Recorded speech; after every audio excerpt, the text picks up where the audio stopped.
حضرت مولا کائنات شیر خدا علی المرتضی رضی اللہ تعالیٰ عنہ فرماتے ہیں حضور کے وصال کو تیسرا دن تھا، بڑی تکلیف تھی، بڑا غم تھا، دکھ ابھی تازہ تھا۔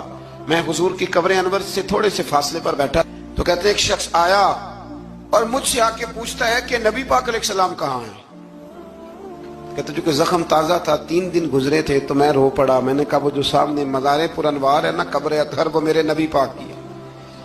تو کہتے ہیں وہ حضور کی بارگاہ میں آیا اور اس نے مٹی اٹھا کے اپنے سر پہ ڈالی اور اس کرنے لگا یا رسول اللہ صلی اللہ علیہ وسلم، رب فرماتا ہے ظلم کر لو تو میرے محبوب کی بارگاہ میں آؤ، تو میں تو آ گیا ہوں، مجھ سے غلطی ہو گئی، بھول گیا تو حضور میں آ گیا ہوں، تو آپ نے پردہ کر لیا، میں کدھر جاؤں؟ حضرت علی فرماتے ہیں وہ اس درد سے رویا کہ میں بھی رو پڑا۔ آپ فرماتے ہیں مجھے اللہ کی عزت کی قسم میں نے اپنے کانوں سے سنا، حضور کی قبر انور کے اندر سے آواز آئی، او اعرابی چلا جا، اللہ نے تیرے سارے گناہ معاف فرما دیے، مجرم ہو تو منہ اشکوں سے دھوتے ہوئے آؤ، آؤ در تواب پہ روتے ہوئے آؤ۔ قرآن میں مذکور ہے توبہ کا طریقہ، پر سرکار کی دہلیز سے ہوتے ہوئے آؤ۔